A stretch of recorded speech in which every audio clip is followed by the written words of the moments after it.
All right, we are live on YouTube right now, guys. Hello, YouTube. What's up? We are live. This is our pre-Armbar radio show for about like 2 to 5 minutes, just to explain to you what this podcast is about. You got Tony throwing up the gang signs over there, Jay in the background. Yeah, Isaac over here in the corner. You can't really see me because I'm over here in the corner. I got my own little camera set up, but this one's mainly for me, Isaac. Be happy. But I mean, Armbar Nation. Yeah, this is Armbar Nation. This What's is up, our Armbar podcast. Nation? Dude, my hair looks great. Isaac looks great as always with the Undertaker shirt, and I'm Your wearing hair a could rival NATO's. I'm wearing a hat. I don't have a bowl cut for it, dude. But I can see you doing the little eye thing. There you go. There's Tony back on the regular camera. I'm gonna post this link on our Facebook page and our Twitter page. So let's go ahead and copy that and let's get that going. Tony's gonna Doing the Nakamura. do a couple dance. push-ups for us. Oh, you want to do some push-ups? No, I'm for you? kidding. I don't think that's a good idea. I feel like Nakamura could be a JoJo's Bizarre Adventure character. Nakamura could be Freddie Mercury if they made a movie of Freddie Mercury. Charisma. But I don't know if Freddie Mercury could have knocked somebody out. What the? It's deleted everything. Hold on. Yeah, I don't Killing know. us, bro. Killing me. I don't think I can see myself on there. Oh, I don't have it set up. Don't worry. You're on camera right now. You are on camera, Tony. So I don't know who wants to explain what Armbar is about, guys. I'll do it. All right, go for it. Armbar is the Rio Grande Valley home of wrestling radio talk, where we talk about recaps of what happened Monday night on WWE Monday Night Raw, as well as previous pay-per-view events, NXT, and of course we also talk about non-WWE products like TNA, Ring of Honor, New Japan Pro Wrestling, Lucha Underground, the best in all professional wrestling. We even go, sometimes we'll even once in a while talk about some of the other past promotions when we go down memory lane like WCW and ECW. But Or even, classic NWA. Exactly. But ultimately, if you want wrestling radio talk, you got it right here on Armbar Radio with myself, Isaac, Mike, and Tony. We're here to provide what the Rio Grande Valley loves, and that is professional wrestling at its very best when it comes to talking about the best in all of wrestling. All right, everybody. Let's go ahead and get ready for the show. Who's introducing today? I'll do it. Okay. All right, I'll give you a countdown. All right, Jay, let's go ahead and get started. Yeah, the BKM. Let's get it started. All right, on 5, 4, 3, 2. Welcome, everyone, to Armbar Radio. I am your host, Mr. WrestlePedia Jay, along with my co-host, gentlemen. Tony the Machine Matuk is here for you guys at Armbar Nation. Well, I don't know how to top that. Yeah, we can't talk about it. I don't know. I'm just thinking of something. I'm just picking up some jazzy. It was good. Isaac, the Architect 3, is here with my esteemed co-host. Michael, the business guys. How's it going? We are just coming off of a wild weekend with NXT TakeOver, the WWE Hall of Fame, And WrestleMania. and of course, somewhere in there, which I hope airs eventually on your local Comet TV or your Sinclair broadcast, Ring of Honor's Super Card of Honor this past Friday and Saturday night. Gosh. But wow, what a weekend it was! Let's What a talk weekend. about WrestleMania. Because Well, how about this? Let's open it. Let's open the show because I feel like WrestleMania is gonna need a while. yeah, you're probably right. I mean, I was wanting to get that out of the way, but Let's Let's just go ahead.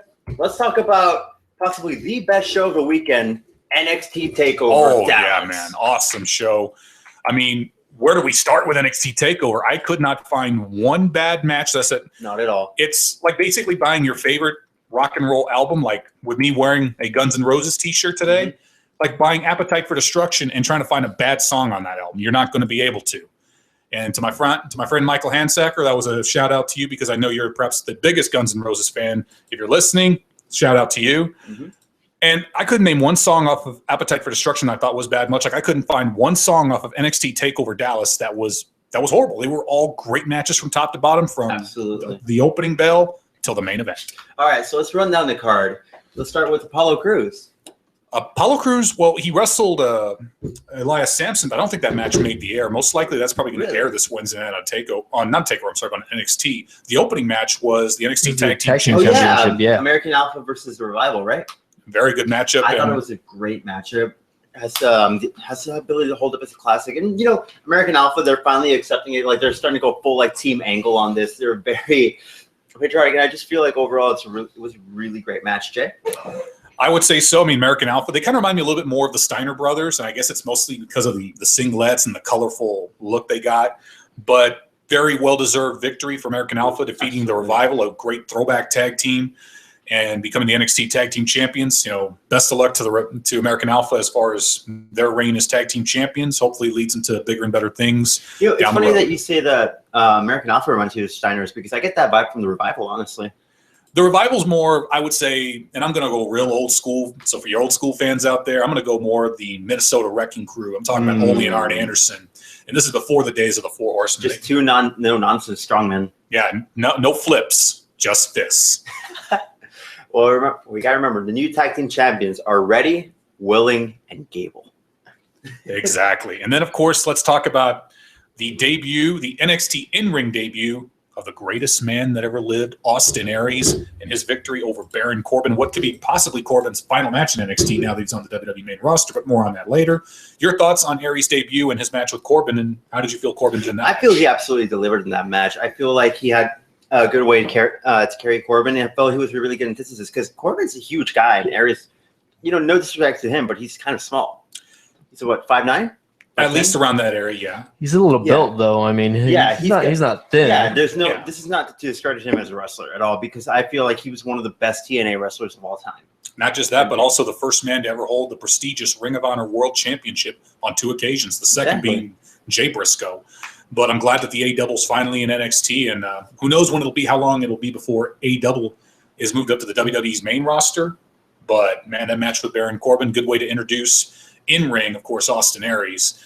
But great match nonetheless between I have to say this, it looks like AA won't be going back to Ring of Honor anytime soon. Or TNA. Oh. Anyways, let's move on here. Next match in the card, I believe it was Sami Zayn versus the debuting King of Strong Style, Shinsuke Nakamura.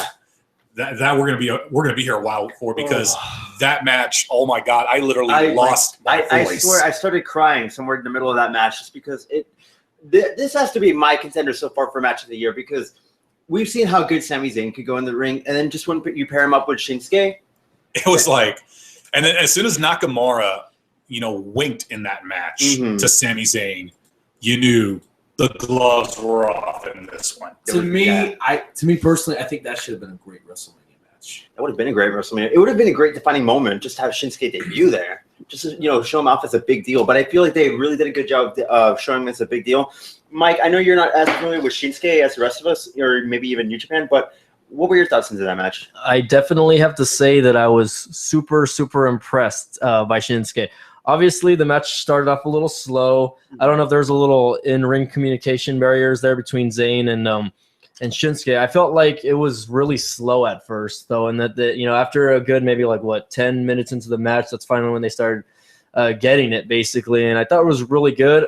First time seeing him in an actual match, post to whatever's online, and it's what his former promotions. I really, really enjoyed it. I really feel like he's one of those guys that he's a hard hitter. He's not a big guy. But he's a hard hitter, and he showed it to Sami Zayn in that match. And I was just, I guess I got to say he's one of my new favorite guys coming in. To be honest, I really enjoyed the match, and it was great. I think Sami Zayn did a great job putting over, I guess, basically over in this match. It was great though. Tony, like I said, I feel like Dallas Takeover. Took over wrestling. And I think that one just. If you average out all the shows, Monday Night Raw, SmackDown, NXT Dallas Takeover, and unfortunately WrestleMania, the average all, NXT took over the whole thing, and great epic matches. And there's so many to talk about. And there's one I do want to talk about. It's the Samoa Joe versus Finn Balor. Oh yeah, that was another great matchup. That was another great match. Main event. I was a little disappointed. I wanted Joe to win. Yes. I wanted Samoa Joe to win this match because, this guy came from a long wrestling background. He's wrestled for maybe 15, 16 years, maybe longer, right up there with Kevin Owens' credentials. And he wrestled in TNA. He had a long 12-year run with TNA. Yeah. 12-year run. About the same time with AJ about 10 Styles. years, yeah. Okay, and then ROH on top of that. So, to me, I think it was a big insult for him to put over Finn Balor. I mean, that, to me, I thought, it was just the ending. The ending was just the conclusion. I didn't like the conclusion. I have to say, if you look at it from this perspective, I actually like the conclusion is that Samoa Joe got carried away. He was obviously bleeding from the eye. He was obviously getting frustrated. He can't put him down. And it was that caused him to lose the match. It wasn't that he got beat or he got beat up or anything. It's just that for 3 seconds, he was outmaneuvered. Yeah. He lost focus of the match. He should have just finished it. And then Finn just took advantage of the situation. As the old saying goes, a wrestling match is only just 3 seconds away from being over. And that's what happened when Finn Balor out-wrestled Samoa Joe. Very good match. I know there was blood involved. The crowd voiced their opinion. Yeah. Some of which we cannot repeat here on the air. But, man, was that a great matchup between the Demon and the submission specialist for the NXT Championship. But also, let's not forget the Women's Championship match. Asuka versus Bayley. I have to say that this was a great match, and this was a great way for Bayley to lose her title. Not because it was time for her to lose the title. If anything, I feel it might have been a little too early. She's very short into her run as it is. Yeah. But I feel like this is the best way to set up this feud without making anybody look bad. Bayley just looked like a champ the entire match, and she didn't give up. No. Her body just gave up on her. Yeah, I would agree because Bayley didn't look bad in that match. In the end, you're right. She didn't give up. She never tapped out, never said, hey, ring the bell, I'm finished. In the end, Asuka choked her out with that deep chicken wing there on Bayley to become the NXT Women's Champion. And Asuka is perhaps going to be very tough to beat and perhaps the hardest hitting woman you'll ever see, not just in NXT, but any other wrestling promotion. I'd say if Shinsuke's the king of strong style, I feel like she may be the queen. Exactly. I get to see a future faction. Yeah, in the WWE with her. Mm-hmm. I got to say, did I enjoy NXT TakeOver? I'm sure you'll get this reference, Isaac. Yow, yow, yow. Oh, wow. That is the that was so random. That is the that's the trademark sound of Shinsuke Nakamura, which I hope we get to hear him say sometime on NXT television on the WWE Network for how much again, guys? $9.99. It's free technically, yeah. And if you're not a new subscriber, what are you waiting for? And you guys decide to get it for free the next day. It's about to charge. Just cancel the next day. All right, guys, just friendly reminder. I want everyone that's listening on the station 97.7 FM, The City, KCYP. We record this podcast and we give it to the guys over at the station. So right now we're currently running live on YouTube. And today is actually Tuesday 4/5, but you'll probably hearing this a couple days later, which is going to be on the 7th, right? Yeah. On Thursday the 7th. So Thursday night is our usual time at 9:30 p.m. So I want to thank you guys that are listening, wrestling fans out here, RGV wrestling fans, nation wrestling fans, the worldwide wrestling fans. Like, keep listening. If you guys are listening, watching us on YouTube, and we're putting this show out for you guys because we're huge fans ourselves, and we like to give you our honest opinions on the show and what's going on behind the scenes, etc. So don't forget, just listen in, get interactive with us also on our Facebook page, facebook.com/UTPA Armbar, and our Twitter. Look for us, #Armbar, and just keep being fans. That's all we ask for, guys. Keep being fans, all right? You guys want to move on to WrestleMania now? Let's just finish here. Yeah. What did you feel was your match of the night for NXT TakeOver? Oh, gosh. For me, it's a no contest. Shinsuke Nakamura versus Sami Zayn, right down from the entrances to the finish of the match where you hit the Bomaye. I got to go with that, too. I mean, all the matches itself were awesome and could be my vote for best card of the year. But Nakamura and Zayn, definitely the best match of the night. It's going to be a long time before any other match in any other promotion may top that. I have to ask. Now, what theme, having heard his new WWE theme, do you prefer? Because I have to say, his new one just grew on me the second I heard it. It's just so epic. But then again, Nakamura, it's not subconscious, but it's great. It's nice. But he made it good. He made it. I mean, his entrance, his mannerisms, were like wow. Even my friend Rachel was like, first time she had seen Shinsuke Nakamura, and she was just like a fan of his instant because of his theme song. The guy just, it was his charisma. Yeah. To me, Nakamura versus Zayn, to me, these matches, that match, pay-per-view quality matches. Yeah. I'd rather pay $70 to watch all these matches. Oh yeah, It's worth it than, from the alternative shows. But they have more talent. There's more innovative moves you don't see every day. And I was hyped. I was really hyped on watching NXT, especially with the Nakamura Zayn match. Mike, your match of the night? I think my favorite match of the night was actually the first match, which was the Tag Team Championship. I really was impressed by both teams, actually. The Revival, I mean, that's why they were Tag Team Championship, obviously. But, I mean, everyone's pushing for Jason Jordan and Chad Gable. I keep forgetting his name. I was going to say Clark Gable. I don't know why. But, I mean, a.k.a. American Alpha, right? I mean, this has been kind of brewing for the past 6 months. They've been building their team since last summer, I want to say. Yeah. And it was just a great ending, in my opinion. I can't wait to see the rematch. I think the rematch might even be better, for the Revival. But, I mean, I think the tag division on NXT is what's going on right now, in my opinion. I mean, the tag division on the main roster isn't really much right now. I hate to, bash on the New Day, but there's really no one competing with them also. Now, we'll get to that later, Jay, all right? Going back to the American Alpha, I really would – this is my dream. I wish when they arrive on Raw or SmackDown, we hardly see Jack Swagger with TV time. I like to see him go one-on-one or join a group. Yeah. Like the American, the Alpha and the Omega or something. They come up with something even bigger and better, because I could see these guys dominating the WWE. They both come from a big wrestling background, amateur, collegiate, freestyle, and Swagger has all that, and Gable has all that, and Jordan has all that. So these three would be perfect together. Imagine if Kurt Angle came in and managed all of them. Oh my that would be incredible. I mean, Kurt Angle being in the sidelines and telling them how I want this done, and coming with a playbook, even. Exactly. Get a playbook. It would be a great faction, in my opinion, and it would be the faction that Angle deserved from like 10 years ago, right? Mm-hmm. They call it Team America or the something. I don't know what. The Team American Alpha. Greatest tag team. World's greatest tag team. Part 2. I don't know. Wrestling's All right. greatest tag team altogether. All right, let's push over to the WrestleMania, guys. Isaac. Isaac's not so favorite show. WrestleMania 32. This was definitely a WrestleMania. Oh, Like you said earlier before we went on the air, it's I in give the it top. 2 out of 10.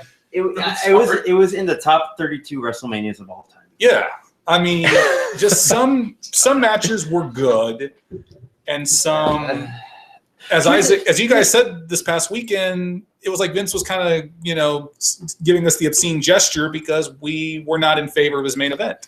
It's basically, I felt like Vince was just punishing us for booing Roman Reigns this entire year. Yeah. He basically said, "I'm going to do the show my way, and you can't do anything about it." From telling the crowd who to cheer for in Titantron, to even muting the crowd mics for the reaction.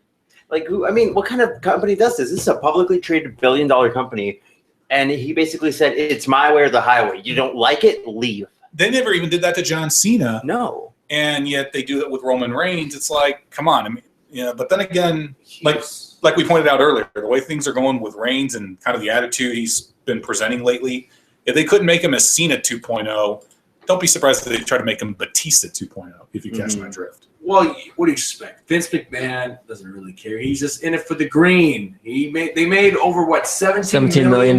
He's a millionaire who should be a billionaire. He's a billionaire already. He's a billionaire. The only $1.12 billion. But the only reason that he's not even more rich is because he has glad-handed, nonsensical, jerk yes men that'll tell him everything that he wants to hear. Where have I heard that before? No, but they made over $17 million, and then didn't you tell me they falsified the attendance record? They falsified the attendance record. It was actually record. 97,000. Yeah, a little less than 100,000. Maybe the subtraction out of that, maybe the 15,000 people left and got the refund. Most likely.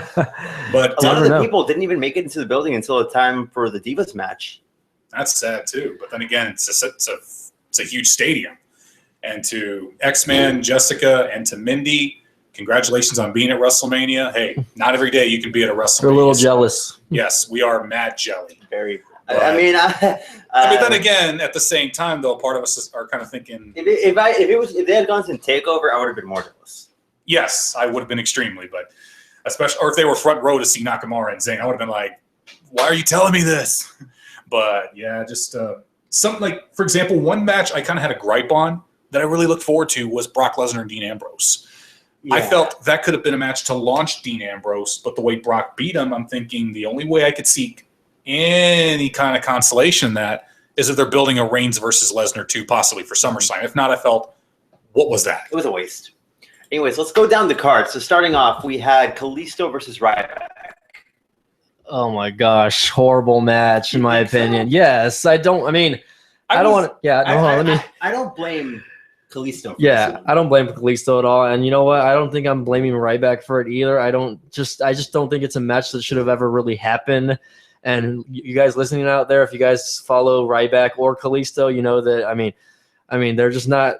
Kalisto can wrestle, and he's going to be the new luchador, face of the lightweight division. He's going to be what Sin Cara should have been. Yeah, he's going to be what Sin Cara should have been had he not have left the company, 5 years ago or whatever. And the current Sin Cara is not the actual real Sin Cara. But anyway, Ryback Kalisto just didn't match up with me, in my opinion. It was a horrible match. The stadium wasn't even filled halfway through their match. I mean, I felt that it was just a huge disrespect in Kalisto's face, I guess. I mean, for the United States champion to be as esteemed as it is, I was just really, really frustrated that that match should have been a little more down the card instead of a pre-show match, the first pre-show match.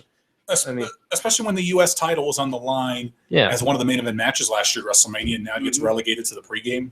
But then again, the match with Kalisto and Ryback, I wasn't interested in. I was more interested in seeing how my pizza came out. I mean, yeah. My question is, who saw the pre-show match? Who saw it? Tony. I was at work. Yeah. Oh, yeah. But anyways, you didn't miss out, and honestly, it was just a huge disappointment. Kalisto did retain, though, right? Yes. So I mean, I was really happy to see Samurai del Sol on that big of a stage. Yes.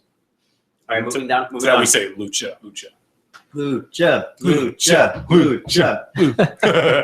Now, let's talk about Dudley Boyz versus the Usos. I felt that they had the wrong winner, the wrong ending. And Dallas let them know. Wait, hold on. I didn't get to watch that match, by the way, guys. My network, for whatever reason, spazzed out, and I was online trying to fix my WWE Network account. I was for about good 30 minutes. So I was a little frustrated there. What are you doing? What are you doing, Vince? Kind of like Kalisto and Ryback, I wouldn't say he missed much. I mean, it was a dream tag match, but it just kind of felt more like, wow. To me, I don't care about the Usos at all. And after this, I still don't care about them. So when we say Us, you say no? If you want to hear something funny, this is how I feel their gimmick is summed up. Uso and Samoan means brothers. So their tag team is literally the brothers. Yeah. So they're just saying brothers twice, pretty much. Yeah. So essentially.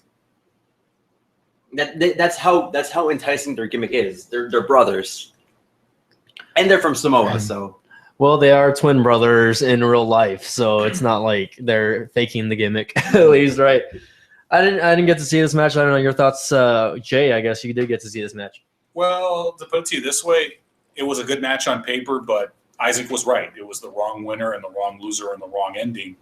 And Dallas let them know, hey, you know what? We still cheer for the Dudley Boyz in spite of the fact that they're heels. And the Usos, I don't know if it was more of a boo out of respect to the Dudleys, or it could have been just out of the fact that the Usos happen to be closely related to Roman Reigns. I don't think it's that. It's just that I feel that the Usos in no way are interesting. I don't find them interesting either.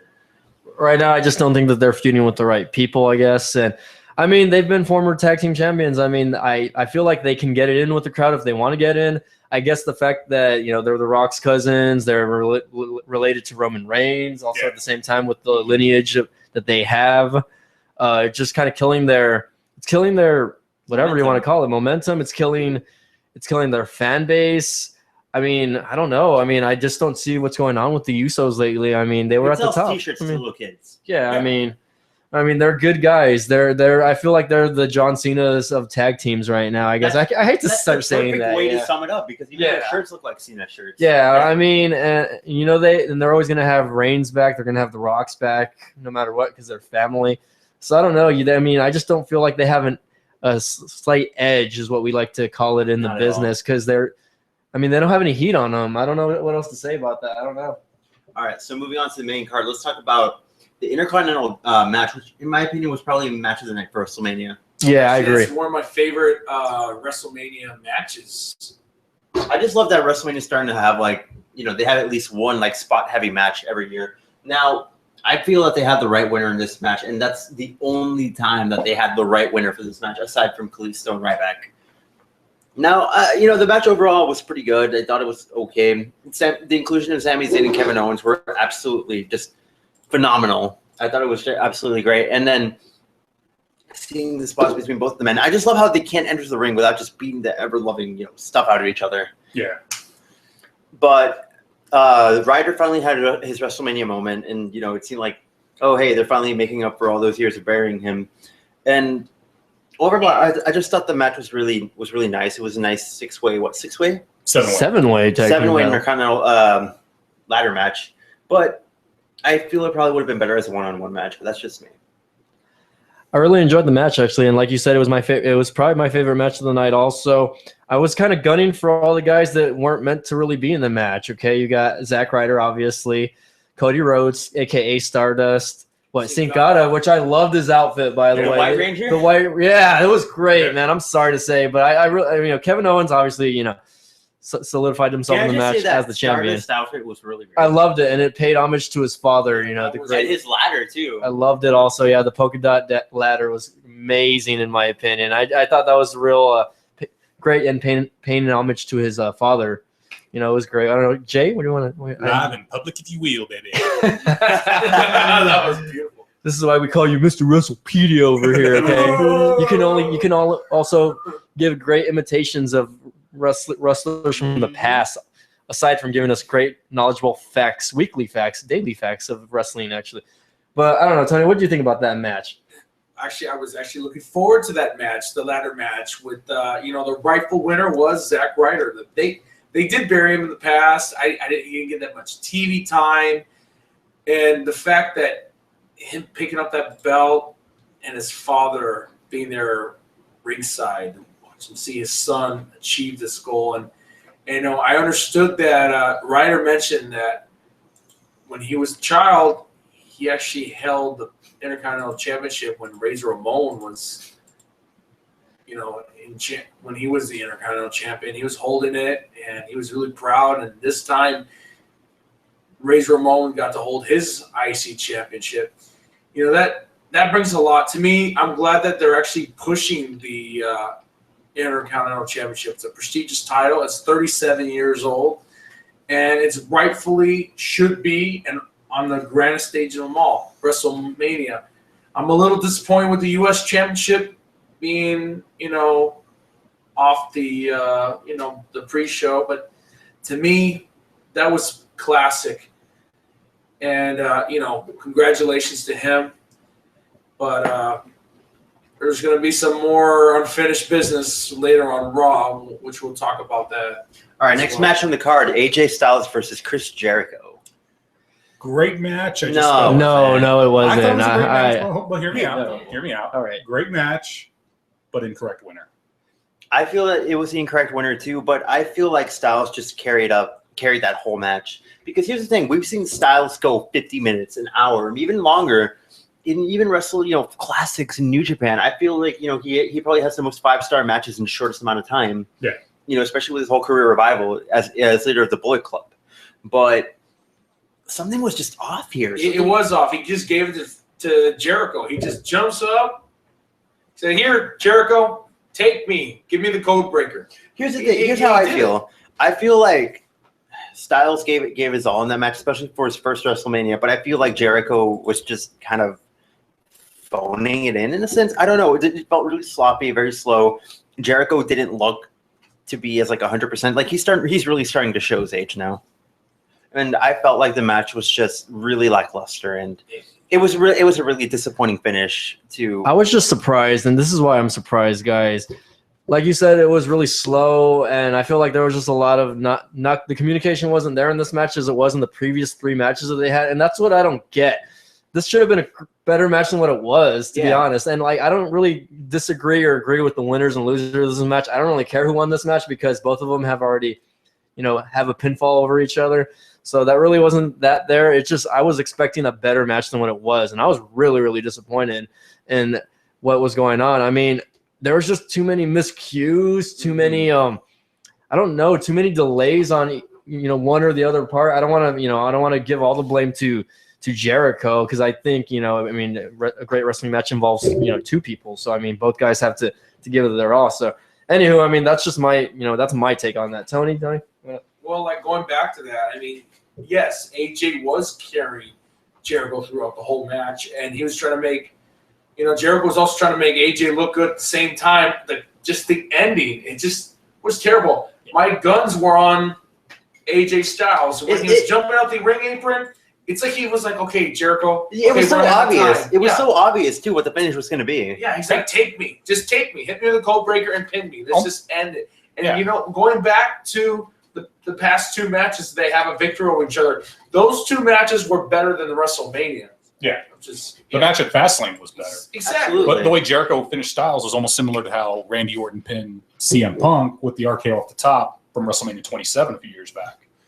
But that one was a little bit more epic than, I guess, the finish with Y2J and AJ. Yeah. Overall, I would give that match maybe 4 out of 5 stars out of 10. I give it a C-. D- on my end. I mean, I enjoyed it, but I just didn't feel Jericho should have been the one walking out victorious. Mm-hmm. It should have been AJ's moment to show that he's arrived here in WWE. I don't know. Well, all I know is that nobody wanted none. Yeah, there was I mean, depending on who you went for at WrestleMania, what side you were on, was there really a winner?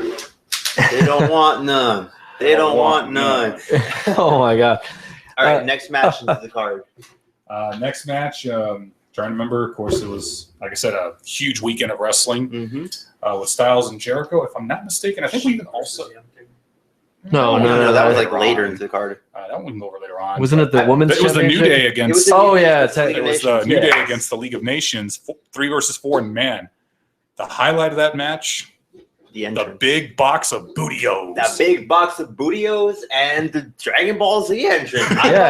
When they came out and did the Ginyu Force pose, I thought that was just absolutely amazing. And then you had them cut the whole promo on the crowd, and the entire arena chanting New Day compared to where they were a year ago. It's just it's amazing.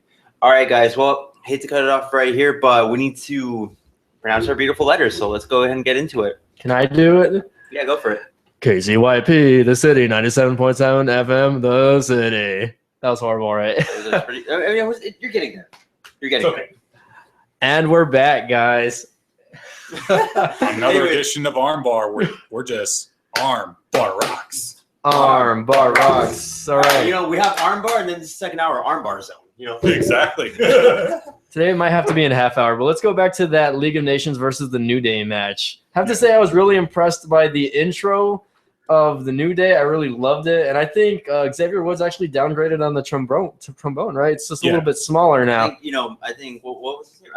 Francine, or what was it? Francesca. Francesca had a baby, so yeah, it looks like his or her little baby. Francesca's memory will live on forever.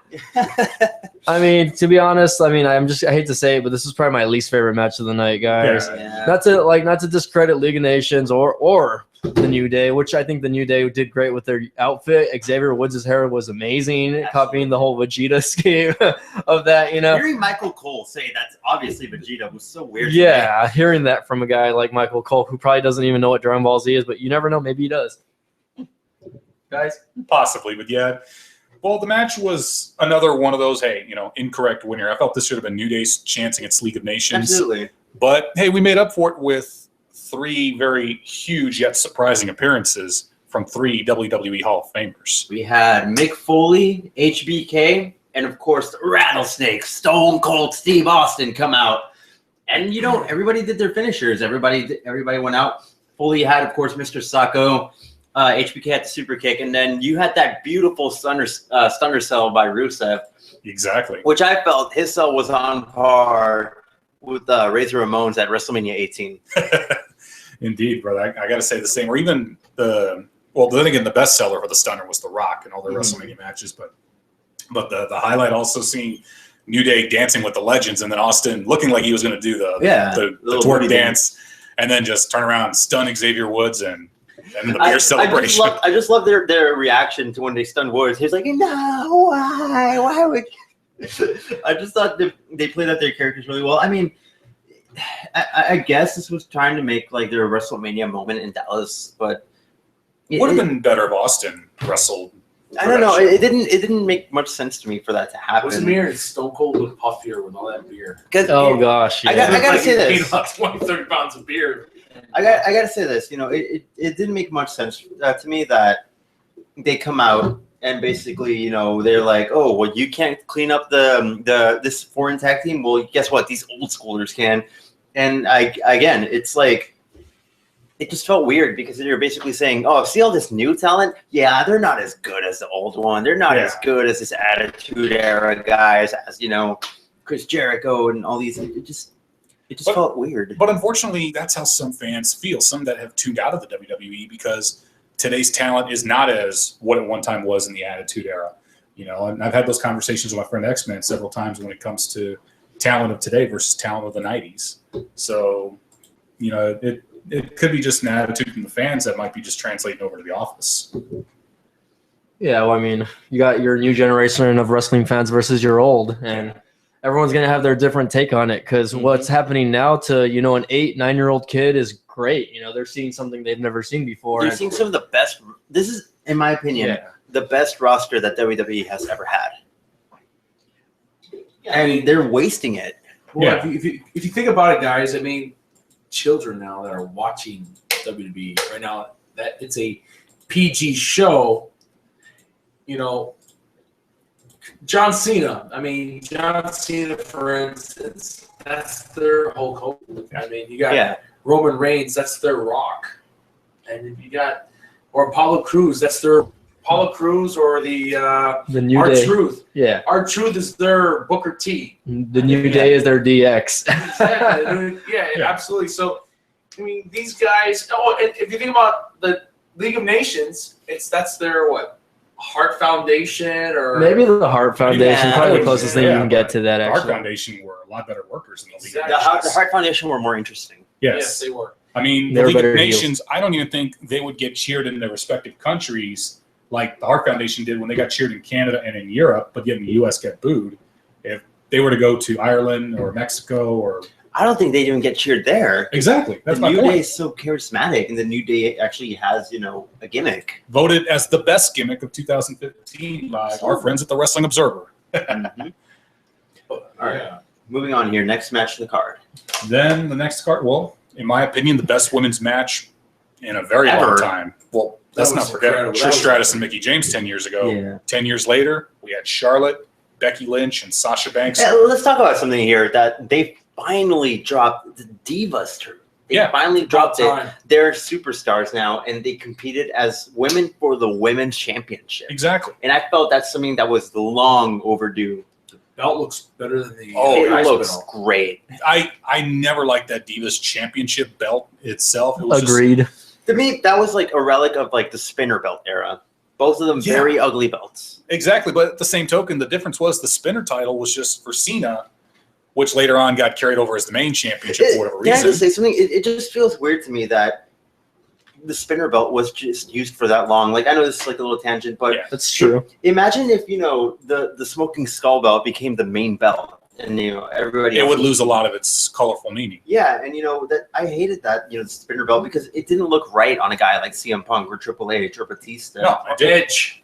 Exactly. I thought if anything, Edge loved it though. No, Edge hated it. Well, it turned into the rated R. Yeah, I loved it when he used the rated R. They should have kept it with the Undisputed Championship. Exactly. I feel that was one of the best belt designs ever. The only thing I wish they could do with the Divas belt is make it into like a women's Intercontinental Championship.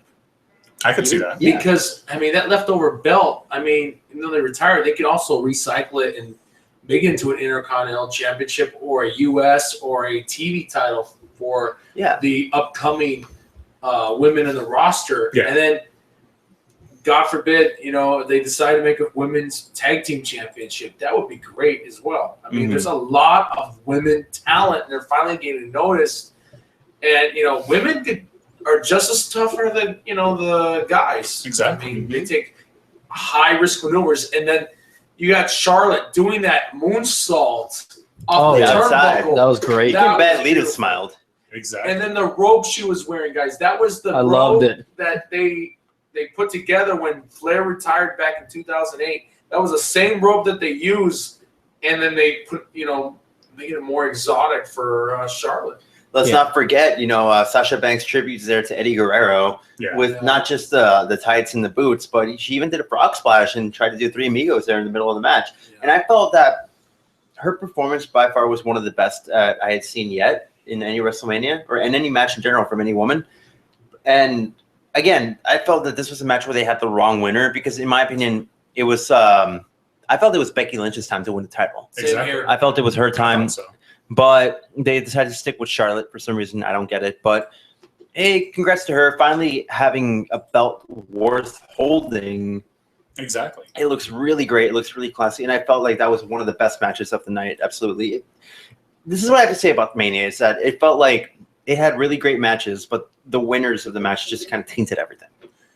And I agree with that, but I was also going to say when it came to the WWE reinstituting the Women's Championship, I look at it like, hey, the UFC does not have a Divas Bantamweight Championship. That's not what Ronda Rousey, Holly Holm, or Miesha Tate and it's certainly not a butterfly. Exactly. It's a legit championship belt. Why not do the same? And I'm glad WWE finally did at WrestleMania by bringing back the Women's Championship, a title held by so many Hall of Famers, too many to mention when it comes to women's wrestling. But not just that, but even on the website, they've completely expunged the word diva. Yeah, because it became a played out term. That's what it was. Diva at one point was to point out a beauty of a woman, but unfortunately, diva could also be a derogatory term for some people. My question is, what are they going to do with the show on E, if you know what I mean? Are they going to call it Total Women's or Total Women? Total Woman? Or, I mean, you can't change the name of a show that's already been ongoing for several years already, right? Yeah, so, true. I mean, what does that say for people that are actually still on the show, like Paige, Natalia? I mean, the Bellas, which are pretty much I forgot about, but we'll get it later.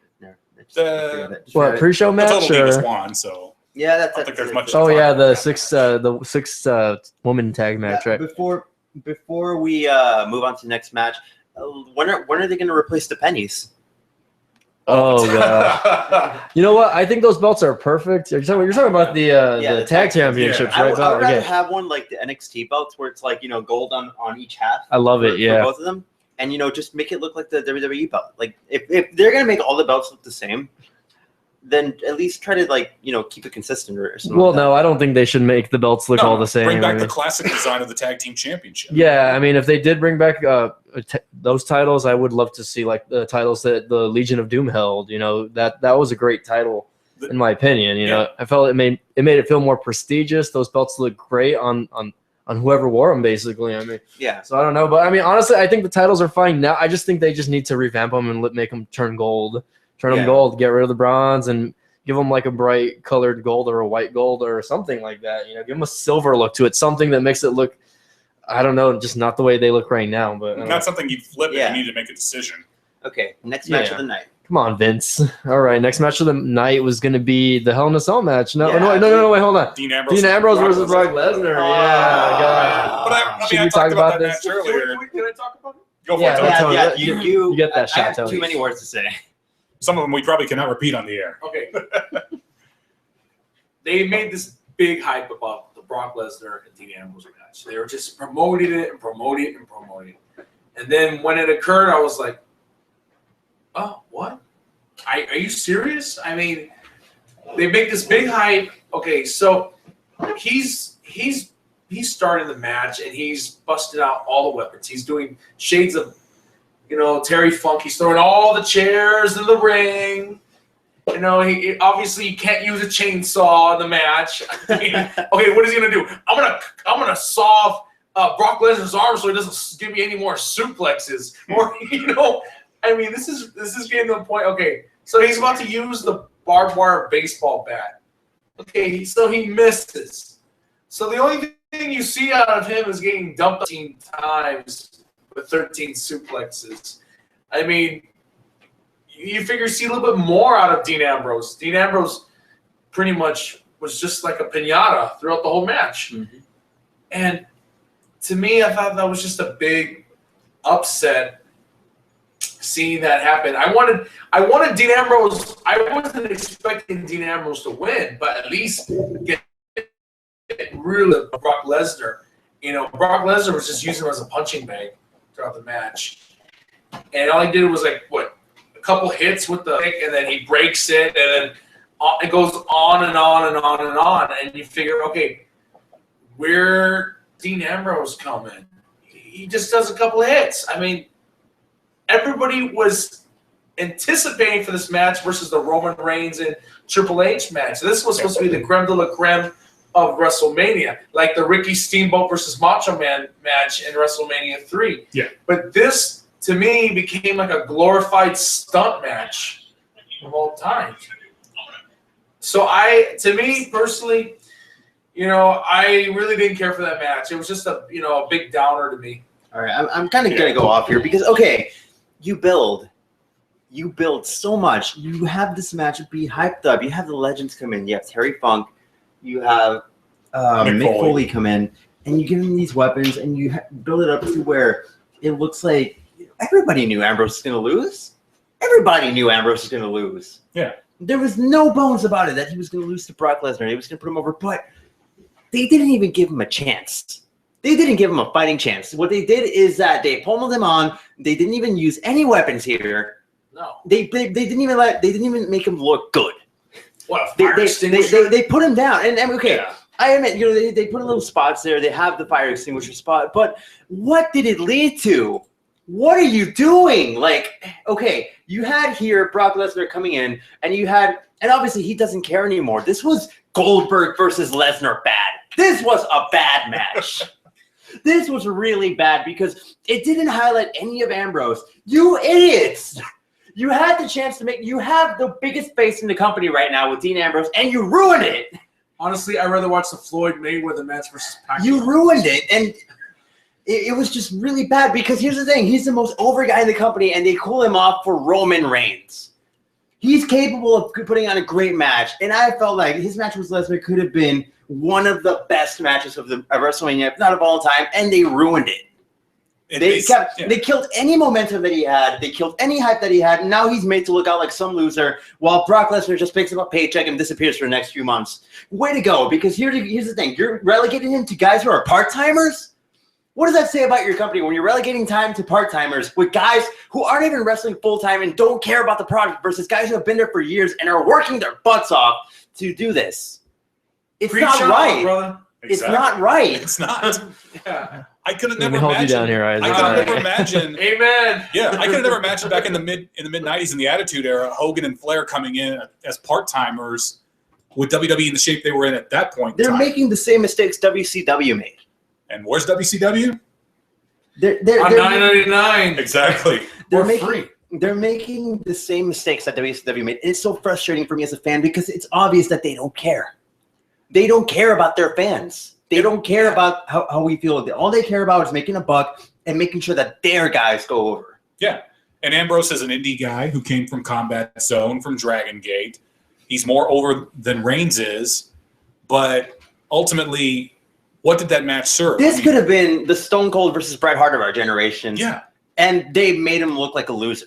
Yeah, this is comparable to Chavo versus Kane at WrestleMania 24. It was more depressing to watch than Lesnar and Cena at SummerSlam 2 because years here's the thing. Lesnar didn't do anything. He just did suplexes. That's all he did. 13 suplexes. They even counted it on the Titantron and told people to cheer for Lesnar. Why would you kill off any hype for your top guy right now? This is for children at this generation to look at this young talent like Dean Ambrose. Kids are trying to look up to these guys, and they look up to Brock Lesnar, and it's supposed to be the other way around. Dean Ambrose is supposed to be like the Terry Funk or the Sabu or Mick Foley all in one. Or even Roddy Piper. And, kids look up to these guys, and kids just got disappointed watching their hero, stay Because if it's not sanctioned by WWE, if it's not created by Vince McMahon, the great Vincent Kennedy McMahon, then obviously it's not worth their time. Yeah. And it really showed with this WrestleMania because I hated every second of it, but I bet you Vince just loved making his fans mad. It's like you said earlier before we went on the air. Vince McMahon gave us the obscene gesture by not giving Vince McMahon gave us the show Vince McMahon wanted. Yeah. Basically, right. the 2K15 out-of-touch version of WrestleMania. All right, guys, let's move on. Sorry to we got to move on to the next match. Unfortunately, Shane versus Taker. Another hyped up match that everyone was excited to see. It was a Hell in a Cell match. You got the career versus Shane taking over Raw, which was, great at first when you watched it and it was good on paper. But, as the weeks went by, it's just a match that you seem to care less and less about. Because Taker's old. Yeah. And Undertaker's old, and he no way should have won that match. Well, so was Shane. Shane's pretty old also. Shane, 45 years but old. here's the thing. With Shane, you could have at least had an interesting story out of it. Yeah. Because here's the thing. Everything that built up to WrestleMania doesn't matter anymore. Yep. All the story that they built up doesn't matter because nobody in the right way won. Or for what you're saying, I know you're saying the story doesn't matter, but to me now it's the match doesn't matter anymore. The story is what they're trying to focus on now, but Nothing it's not about WrestleMania mattered. Yeah, and the thing is, like, I completely agree with you there, and I mean we need to pull forward to the match here, but I mean, match I thought was 5 out of 10, guys. To be honest, it wasn't a match that I really cared to see. Shane saved that match. God bless his soul, because he jumped off of that just for the fans. Yeah. And Shane's of mankind there. Yeah. Yeah, I saw that. Except Shane wasn't thrown off the cell. No, he jumped up. Yeah. But it made me so upset to see that he gave himself up just for that horrible finish. I was hoping that if anything, he would at least roll up Taker while he was trying to give him the tombstone, get that victory that way. But no. Nothing mattered. And guess what? It was only one tombstone that the Undertaker had to do to pin Shane. Usually at all these matches. Granted, he just jumped off the cell. But Yeah. That was his deal breaker. He took all his energy out of it. Yeah. Shane was already wiped out. He's done. Yeah. But you guys, your thoughts on the match? that's okay, Mr. Cornette. No, I was kidding. Okay, can I have some say-so on this? Go for it. Okay, I don't want to press for time on this one too. Yeah, I thought, yes, there was Shades of McFoley, the elbow drop, him missing. What would have been interesting was he was the set up. Undertaker was the set up instead of moving out of the way. I think it would be a lot easier. But, he was just tapping Undertaker. He's like, yeah, just finish me off. And, yeah, I felt like Taker should have lost at this one. But if anything, it reminded me of Michaels versus Undertaker, WrestleMania 26, where he gave him that final Got slap in the face. And yeah. I'm not going to go down without a fight. That's basically what he said. Yeah. Ultimately, I was conflicted on that match. Put it to you that way. It was like, bad news was Shane's not taking over Raw. Good news is Taker's not wrestled his last WrestleMania match. I mean, isn't that a good thing? I don't know. Next year, there's a rumor that it may possibly be Taker's final match, Taker versus Cena at 33. That's a match I would pay to see. Now, moving on here to the Andre the Giant Memorial Battle Royal, or as I like to call it, the Armbar. Why do you like to call it the Armbar? The Andre Rizzonoff Memorial Battle Royal. I like that. Giving us some free plugs here, huh? But yeah, let's talk about the Armbar. Why was Shaquille O'Neal there? I don't know. Most of my answers for WrestleMania is going to be I don't know. That was something that they try to make. Oh, look at the star power. Look at this, and I'm just in my head. I'm just like, why are you doing this? Why now? I don't necessarily disagree. I mean, or agree that it was important for Shaq to be there, but for a guy his size to go up against a guy like the Big Show, he's pretty much the same size. He's not a wrestler. He's not a wrestler, but you know what? Why is he there? Snoop Dogg's in the Hall of Fame, so who are we to say? Okay, he's in the celebrity wing. Shaquille O'Neal is not a wrestler. Yeah, he's not. But hey, you never know. Just happens to be friends with Hulk Hogan. Yeah. So I don't know. I mean, it was a lackluster match, and I think it was just to kill time before the two main events, and we had a surprise match. It was a cool off because they usually do this every year after a huge match before the main event. Should have been the pre-show match, to be honest. I mean, that I think it should stay the pre-show match. You know what's decided? The Tommy Dreamer got bumped for Shaquille O'Neal. Yeah, that's in the words of Was Rhino in the match, by the way? I don't think so. Yeah, In the words man. of Garth, that's just really sad. Yeah, ultimately, the good thing that came out of this battle royal, Baron a Corbin. new star, the lone Yeah. wolf, Baron Corbin. Yeah, I'm I'm gonna give out a shout out real quick. What's up, Chris? Chris Martinez from HEB Grocery Manager. What's up, buddy? Hey, no gloves, Bubba, no gloves. What's Let's up, see Chris? gloves. How's it going? I'll see you at work tomorrow, brother. By the way, I love you, honey. I'm glad you're watching. Thanks for listening. Love you too, But honey. okay, let's skip forward. Kudos to Baron Corbin for winning the match. Okay, this Rock segment, I'm sick of the Rock. I'm tired of him taking up valuable Stars time. It was about 30 minutes, by the I'm way. tired of him burying you guys. I'm tired of him coming out and playing this whole gimmick that, look, guys, I'm important because I'm The Rock. I'm going to set my whole name on fire because I'm cool. And then he was just a time waster. By the time The Rock was there, I was just like, please, just end this. Let's get on to the match. You've been hyping up The Rock for weeks just to what? Bury Eric Rowan and announce the numbers? What? Why? What's the purpose there? What are you doing? To paraphrase a song, Rock, what was he good for? Absolutely nothing. The entire time. Come on, y'all. The entire time. It felt like this. Tony. Here's how I felt. Wham. Here's how I felt about The Rock ever since he came back on Royal Rumble 2013. He's not The Rock. He's Dwayne Johnson playing The Rock. Yeah. I just didn't like I did not like that 6-second. That was just The face. Because put it this way, The Rock of old would have not done that. No. He would have been there to put over stars. He would have been over, but to elevate his opponent on his level. His promos were famous for that. Yeah. He would call a guy garbage, but then say, "Look, you're good, but The Rock is just better." Or even if Rock was to win, have a great match with the guy. Make it something memorable. 6 seconds. And then John Cena come out. You could tell John Cena was not happy to do that. I was more happy to see John Cena than I was happy seeing The Rock. I'm sorry, fans. I've never been a Rock fan. I've always been a John Cena supporter. I was glad to see Cena back, but at the same time, you're right. It was like, yeah, I'm not even Even The wrestling. Rock had to look at disgust doing that. Or even John Cena had to look at disgust doing that. The Rock being there was solely just to put The Rock over. It did nothing. It did nothing. We're here. All right, let's talk about the main event really quickly because this is probably the most angry I've ever been at a WrestleMania main event. Oh, gosh. We'll leave it to Isaac on this one. Okay, Yeah, so okay. here you have Roman Reigns, possibly the most hated guy in the company. You allude to this whole promo where there's no hope. There's nothing there with Triple H coming out to, with his Rita Repulsa type of entrance with Stephanie McMahon. And then I'm going to get you, Rangers. And then Roman Reigns comes out to deafening boos and then silence. Because you know what? WWE muted the mics. WWE muted the crowd mics. And you had Roman Reigns go out there, put up a fight. He speared Stephanie, just trying to get a cheer. And then he wins, and that's the end of WrestleMania. And nobody was happy. You could hear the cheers that were piped in amongst the sea of people giving him the finger and giving him thumbs down. I'm sorry about that. Mic issues That's how over hyped he is here. right now. And WWE, what are you doing? Yeah. Obviously, this is Vince McMahon's dream. He had to change the ending 2 years in a row, and he basically said, no, this year it's going to be my way. We have to do this my way because he's obviously not listening to his fans. Obviously, he doesn't care if Roman Reigns wins the main event.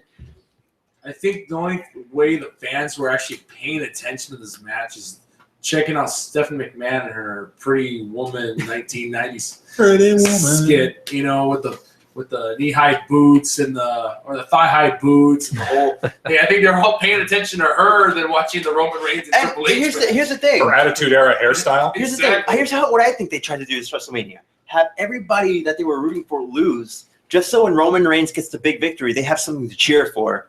But it backfired miserably on them because by the end of the show, nobody cared. Epic fail. It wasn't even that they were booing him because they don't like him. Because here's the thing, I want to like Roman Reigns. I want to like him. I believe he has a good spot in the company. I just feel that the way they've been booking him, they've been shoving him down our throats. It's horrible because it's insulting to my intelligence and it's insulting to me as a fan because nobody believes that Roman Reigns is the guy. Nobody believes it. And here's the thing, the fact that in the middle of the match, people weren't chanting Triple H, or they weren't even saying Roman's bad or anything like that. You know what they were chanting? Ole, ole, ole, ole, ole.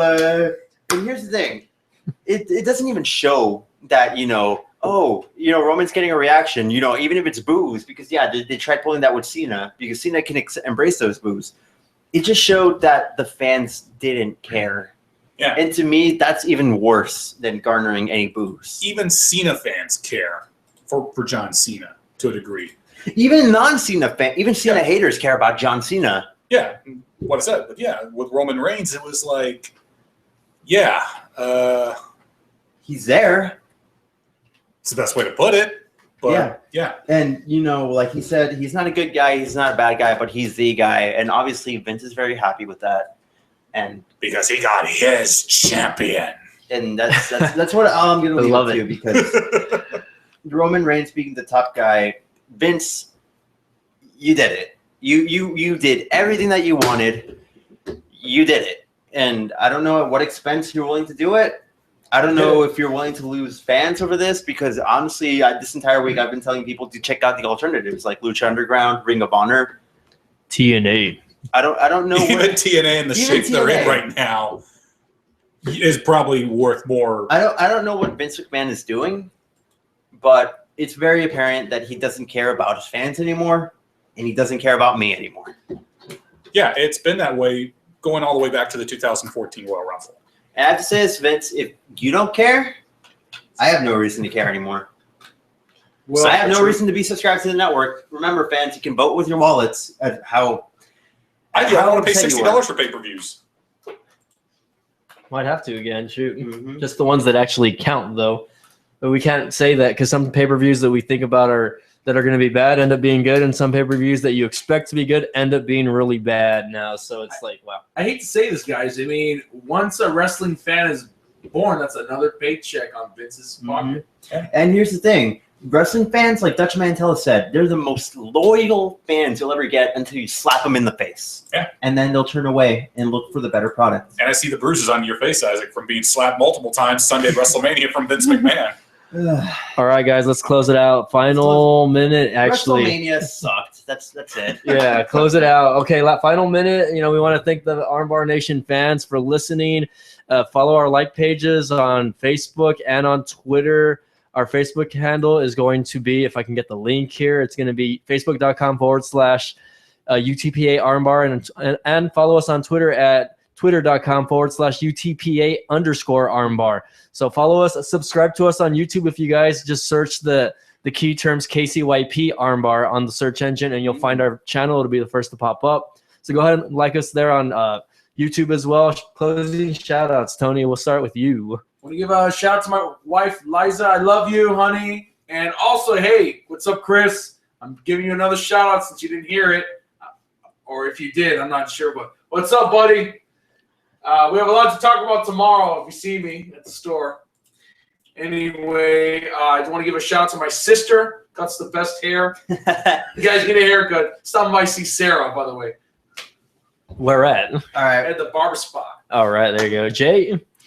Definitely a shout out to my mom, as well as to my brother and my sister, to my Uncle Joe. Love you guys. And, of course, to the Armbar fans, a lot of them that I just want to give a shout out to, like X-Man, Jesse, Mindy, 3 that were at WrestleMania, and I'm jealous about that to a point. Just want to say to a point. And thank you all for tuning in. I want to give a big shout out to my wife, Linda Vasquez. I love you, honey, and I'm really glad that you're listening. You've always been supportive. Hope I can be your champ for this show. I want to give a big shout out to the Armbar universe. Listening, always supporting us. And Armbar fans, please let us know how you felt about this past WrestleMania. Please give us feedback on our Facebook page. Give us your thoughts. We really want to hear what you have to say. Maybe next week we can read your comments and reply to what you had to say about it. But I also want to give a shout out to the wrestling community as a whole, the internet wrestling community, because honestly, without you guys, I probably would have gone insane. Mike. Last but not least, for me, I guess just my parents. Love you, mom and dad. My animals. You got Cheeto over here sleeping on the couch behind me. If you guys can't see, if you're not watching our podcast on YouTube, and of course, just everyone that I associate with, my friends, my family, listeners, wrestling fans alike, everyone that I can relate to, basically. So shout outs to all of you. I just have to say, I'm glad that I have as many people that hate WrestleMania as I do. All right, Isaac. And to anyone that may have been offended by this, we don't care. It's everybody's opinion. Y'all know it's just my opinion, right? Yeah, I mean, we'll put the disclaimer later on that the views of Isaac were solely of Armbar Radio. I just hope he doesn't get any hate mail. You know? All right, guys. So that wraps it up for Armbar. Remember, you can like our Facebook page, facebook.com/UTPI-Armbar. And remember, guys, hard work pays off. Dreams come true. Bad times don't last, but bad guys do. Thanks for listening, everybody. Okay, second hour now. Woo! More like 30 minutes, actually, because I gotta close it out also. Isaac was. Let's make it on edit. Are we back on the air still? Well, we're still broadcasting live on YouTube, but I do have to split. Fuck WrestleMania, dude. Fuck WrestleMania. I was So going to say get that the your opinions comments, of Tony, Isaac quickly. Ruiz are solely of Armbar Radio. Still put How that bad out. did I get there? Like, Yeah, man. I thought Talk you about were, rants. dude. You were like red at one point. You look like Brother Love. Except he hates WrestleMania. All right, 15-minute quickly because I got to go. Okay, All right. So let's talk about what you really hated or what you want to talk about. Though. I pretty much said all I need to say. I could go off more about Roman Reigns. Isaac but needs a Tony- break. Tony, you. Okay, look. Let's get this. This is uncensored, right? This is uncensored, so I let got me. feel free to yell. Okay. I don't want to get him in trouble with his landlord. No, I'm good. Whatever. First of all, I do love Roman Reigns. Okay, I don't like the timing. I don't like the plot of the storyline. Now he's getting cocky about it. Now it's like, oh no, I beat Triple H's ass. No, whoever's in there is next in line. Okay, whatever. All right. He's making one. Now he's trying to get the crowd what he wants. Maybe this is the best time for him to be a heel. All right, I'm cool with it. Jericho comes out. I'm the best there is. I'm best in the world today. Okay, yeah. Same old song and dance. Repetitive. And you got KO limping. And then you have coming by, and you have who else? Sami Zayn beating the tar out of each other. Or, beating the... You can say it. Loving shit out of There you go. Yeah. So, I mean, I don't want to cuss too much. I want to still behave on this one. Damn. So... I still like Roman Reigns. I just don't like the plot. It should have been, to me personally, that Brock Lesnar versus Dean Ambrose match is a piece of shit on the handbasket. Because I think it should have been Ambrose versus Reigns versus Rollins and Brock Lesnar. See how many suplexes he can give all of them. That would have been the ultimate WrestleMania. I'm tired of Brock phoning it in. Because he's just doing suplexes now. I want Brock Lesnar ruthless aggression, damn it. I want Brock Lesnar to care. They can't hear you, Isaac. I want him to do he used to do the shoulder breakers. He used to do repeat power bombs, like overlapping power bombs, spine busters. More grappling moves. Grappling moves. Yeah. Not German suplexes. We know, so we already know you can do automatically suplexes. We all know he can do suplexes. He's the new human suplex machine, except it's just one. Exactly. I haven't seen him do a T-bone yet. How good is he doing a T-bone? Okay, yeah. He did a snap suplex. He did a double underhook top rope suplex. Did he even do one like an exploder? He didn't do it. He did a Kurt Angle exploder when he did the double underhook, which is, I don't know. I'm just saying, golly, Vince just wants money out of her pocket. So $17 million gross. If he was to make better freaking matches, he would have made $70 million. He would have made $70 million, and then this is what's going to happen. He's not going to want people from the fans' perspective anymore, and this is what's going to happen. Everybody's going to quit paying for Vince McMahon's, bullshit. Yeah, bullshit. And then he's going to have to wonder, oh my God, why am I losing millions of dollars? Looks like I'm going to have to make cutbacks for the young talent and say, I'm sorry, guys, for your future endeavors, we're going to have to cut back and lay you off. And that's what he did at WrestleMania 30 when he made a risk when Undertaker lost Brock Lesnar. Real quick, giving a special shout out to my friend Carlos, who's actually watching us live on YouTube. He says, I can understand the hate on Roman, but I see no difference between Roman and Lesnar. Both are boring guys who are getting an undeserved title run, but yet people cheer Lesnar when he sucks because he does The same move over and over. Here's what I have to Ben say. thinks It's the it's same better thing. easily. I agree. Lesnar just stopped caring. He says halfway- boycott. Here's the thing. Lesnar stopped caring halfway through his return. Because here's the We thing. need to get you on the show, He's Carlos. obviously said he's only there for the paycheck. And when he's doing the same move over and over again, it's very boring. Here's the thing. He's capable of putting on these star caliber matches. He's capable of looking intimidating. This match was as bad as Lesnar versus Goldberg WrestleMania 20. And he's just phoning it in. He doesn't give a shit anymore. So what's the point? This could have been our Bret Hart or Austin or Mick Foley and Edge from 10 years ago. I was looking at Ambrose and Lesnar. Shit. I was looking at this as being like, Mick Foley I'll and get Edge. the camera on you, bro. Don't worry. I was All right. looking at it to being like Mick Foley and Edge 10 years ago, or Bret Hart and Stone Cold at WrestleMania 13, but instead it was practically a glorified squash match. Yeah. In the end, it did not serve Dean Ambrose anything. I'm thinking, what are they gonna do something with Lesnar now? I mean, what are they gonna do? Build Reigns versus Lesnar 2 at SummerSlam? Who does that help? Nothing. Well, actually, I take that back. It helps Vince McMahon's wallet. I mean, I'm glad for the WWE Network being $9.99 per show or per month, rather. But this is a WrestleMania that some people would say they wouldn't even pay 99 cents for. This is ridiculous. And now he's going to wonder why he's losing talent, because nobody wants to pay for Vince McMahon's business anymore. Because after that, if he complains, why am I losing money?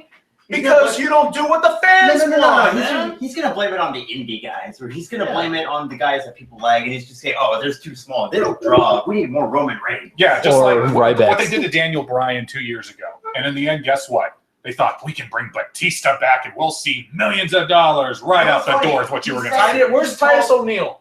He called. Hasn't been he back. said that he thought that Yeah, Randy because- Orton versus Batista would have been the greatest main event of all time. That was If that was 2005 or 2006, Vince McMahon is just an old, out of touch man who's running $1 billion company out of spite. all I can say is, am I the only one that was disappointed we did not see the debut of the Bullet Club last night on Raw?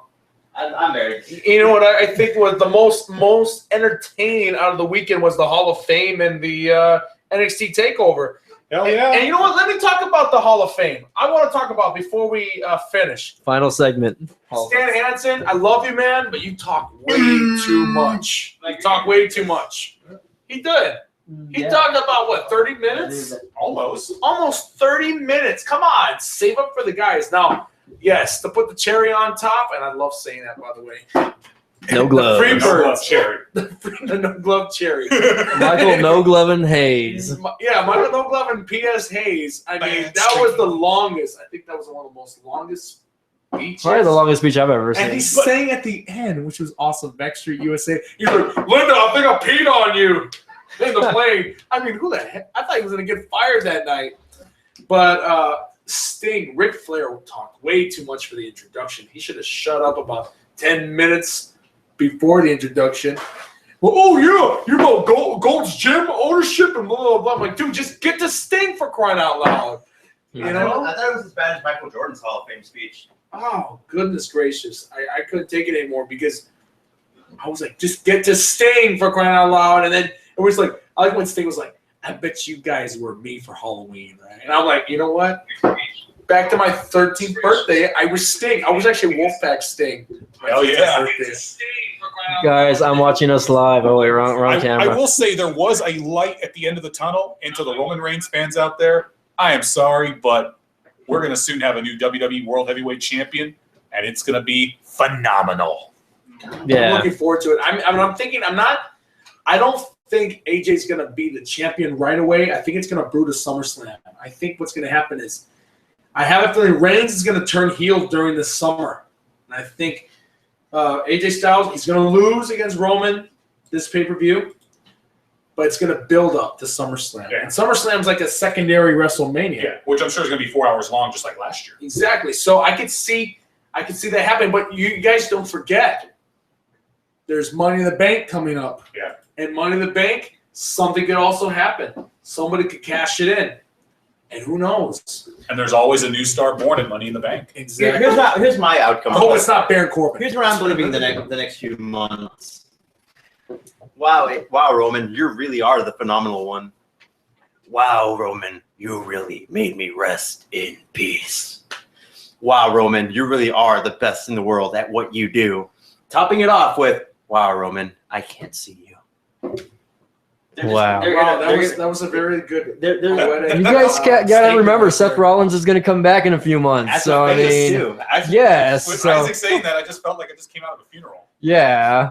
Well, that would have That's been a nice epitaph for Roman Reigns' tombstone. that would be the worst year in wrestling history as far as matches. I'm going to say this: Roman Reigns is this generation's Diesel.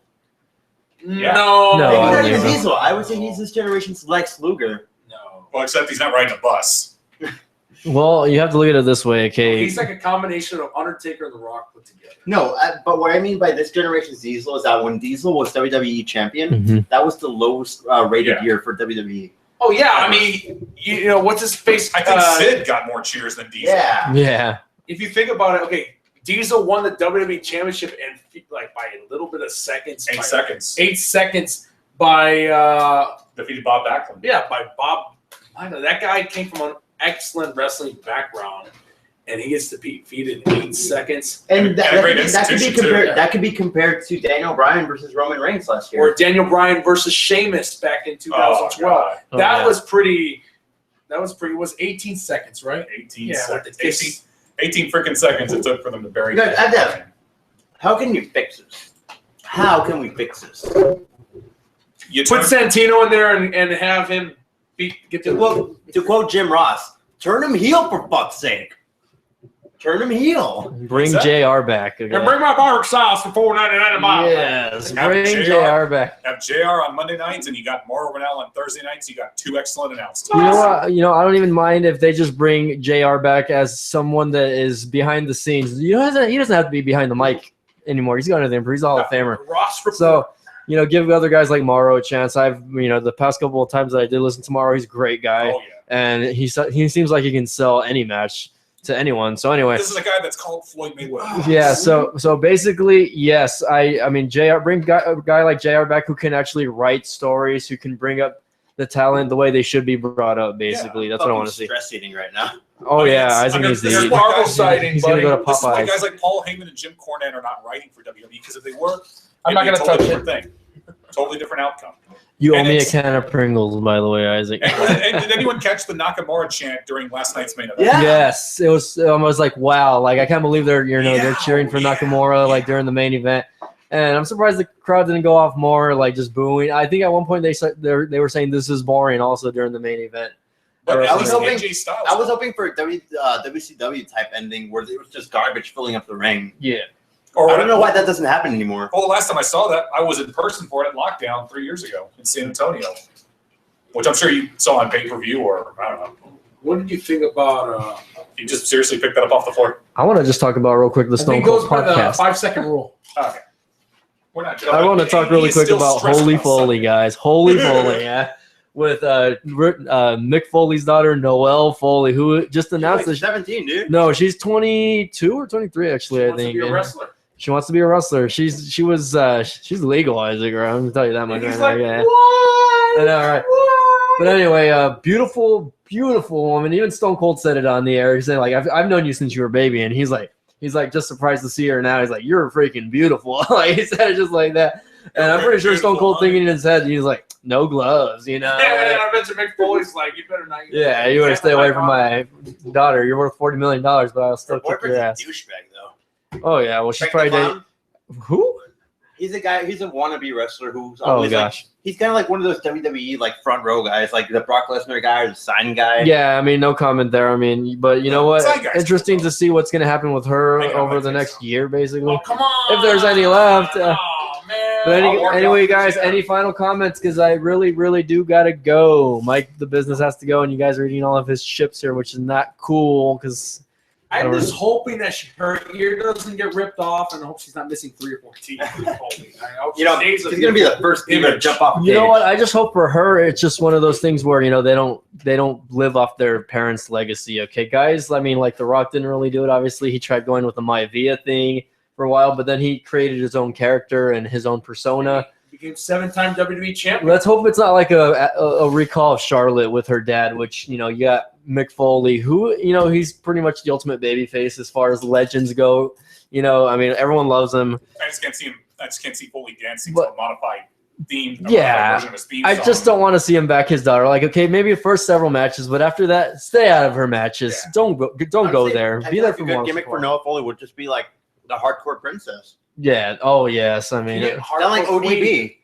Bam! the hardcore I can see. queen. That's what I can see. Bang, Like, bang. Check this out. Check this out. You get Noelle, right?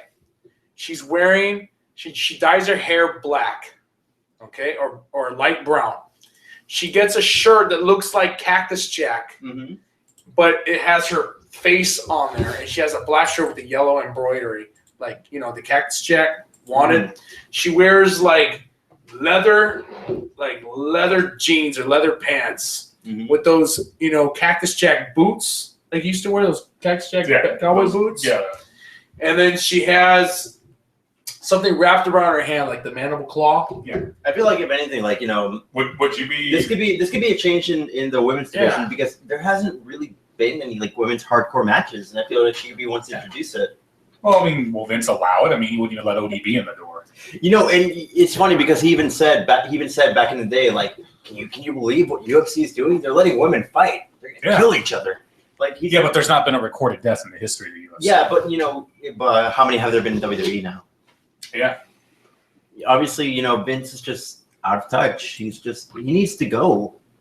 Let I mean, Triple H take over. Yeah, look what Triple H is doing with NXT. He brought Sting.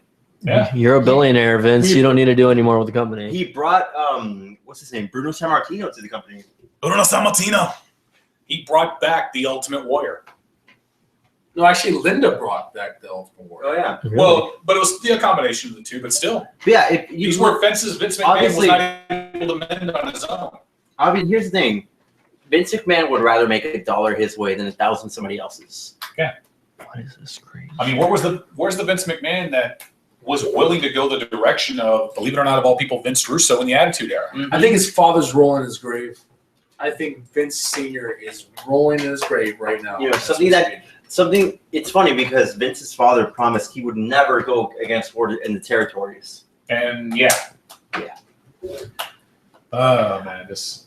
All right, well let's wrap it up. Let's Armbar wrap it Unleashed. up. Armbar Unleashed. Final 30 minutes, guys. Fans, if you're listening and you're watching, thank you for watching. Isaac's throwing out the DX We got, shots. we got 2 words for you guys every night on the unedited version. Wait, come on. One, 2, 3. No gloves! Woo, we really peaked the mics there, guys. Congrats, and we'll see you guys next week, right, on Armbar Radio and here on YouTube, guys. So thanks for listening.